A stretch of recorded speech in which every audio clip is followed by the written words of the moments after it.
Welcome to my channel. আপনার সবাইকে ধন্যবাদ। স্ক্রিনে যে ছবিটি দেখতেছেন এটা একটা ভিডিও। দেখতেছেন যে একটা পাখি উঠতেছে, কিন্তু এই পাখিটি আসলে কাগজে আঁকা, ড্রয়িং করা। তো কীভাবে এটা হলো, এই প্রশ্নের সমাধান যদি পেতে চান তাহলে দেখতে থাকুন। প্রথমে এভাবে একটি পাখি আঁকা হয়েছে। পাখিটির ডানা নিচের দিকে সুন্দর করে আঁকা হয়েছে, যাতে পাখি ওড়ার সময় যখন পাখা নিচের দিকে থাকে জাস্ট ওভাবেই আঁকা হয়েছে। এখানে একটা হাঁস পাখি আঁকা হচ্ছে। হাঁস পাখিটার কালার সব কিছু রিয়েল পাখির মতো, রিয়েল হাঁসের মতো অ্যাডজাস্ট করা হচ্ছে। তো এর জন্য আমি পেন্সিল এবং মোম কালার ইউজ করেছি। পাখিটি দেখতে জন্য ঠিক হাঁস পাখির মতোই হয় এভাবে। তো পাখিটা সব জায়গা মার্জ করে দেওয়া হচ্ছে যাতে দেখতে সুন্দর হয়। এখন ডানা কালার করা হচ্ছে।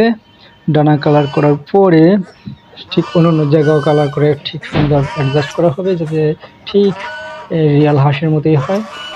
তো পা দুটো কালার করা হচ্ছে। পা লাল থাকে, লাল দেওয়া হচ্ছে। গলার কাছে একটু ঝিলঝিল থাকে, সেগুলো দেওয়া হয়েছে। এরপরে উপরের দিকে ডানাওয়ালা পাখিটা আঁকা শুরু করলাম। এটাও ঠিক একই রকম থাকবে, কালার সব জায়গায় একই রকম। দুটো পিকচারেই একই হাঁসের এরকমটাই মনে হবে, তাই সুন্দর করে সাইজ একই রকম করা হয়। একই রকম করা হতেছে। জাস্ট মাথা, পা, লেজ, ডানা সব জায়গা কালার ম্যাচিং করে যাতে একটা হাঁসের পিকচার মনে হয়, তাই সেরকমই করা হয়েছে। তো ডানাটা উপরের দিকে যখন থাকে তখন ডানাটা একটু বড় মনে হয়, তাই সেভাবে এখানে দেওয়া হয়েছে। তো ডানাটা সুন্দর করে কালার করে রিয়াল হাঁসের ডানার মতোই করা হচ্ছে। কালারটা ভালো করে ফুটে তোলার জন্য পেন্সিল দিয়ে ভালো করে ডার্ক করা হচ্ছে। এখানে পেন্সিল এবং মোম কালার দুটোই ভালো করে যখন যেটা দরকার তখন সেখানে ইউজ করা হচ্ছে। মুখের কাছে মুখটা অ্যাকচুয়ালি ঠোঁটটা হলুদ থাকবে, একটু হলুদ। আর চোখ এবং চোখের কাছে মাথাটা একটু কালো থাকে, তাই ওখানে কালো করে দেওয়া হচ্ছে। গলার ওখানে একটু ঝিলঝিল করা হয়, ঝিলঝিল থাকে। যখন কালার হাঁসটা একটু ম্যাচিউর হয়ে আসে তখন এরকম কালার হয়ে আসে। তো সেভাবে দুটা হাঁসের পিকচারে দেওয়া হয়েছে। তো এখানে কালারগুলো অ্যাডজাস্ট করা হচ্ছে।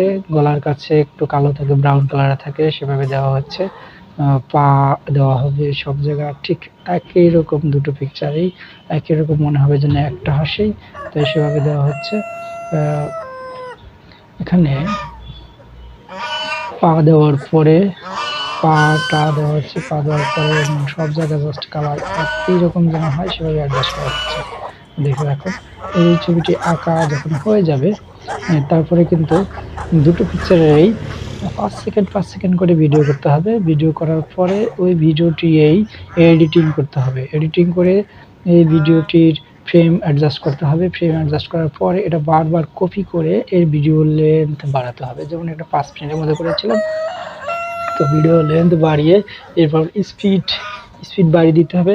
যেমন 5 সেকেন্ড করে হলে 5 সেকেন্ডে একবার টানাটা উপরের দিকে থাকবে, বাকি 5 সেকেন্ড টানাটা নিচের দিকে থাকবে।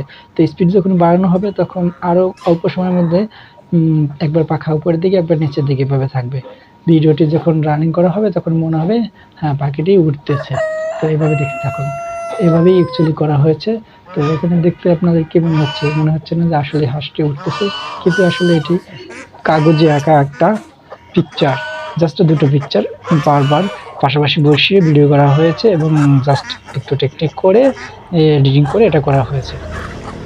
তো এটা দেখতে আপনাদের কেমন লাগলো কমেন্টস করে জানাবেন। আর যদি ভালো লেগে থাকে অবশ্যই লাইকস দেবেন এবং শেয়ার করবেন। আপনাদের সবাইকে ধন্যবাদ। দেখতে থাকুন, শেষ পর্যন্ত দেখুন ভিডিওটি এবং আমার চ্যানেলকে সাবস্ক্রাইব করে দিন যদি ভালো লেগে থাকে। Thank you. দেখতে থাকুন। Okay, by.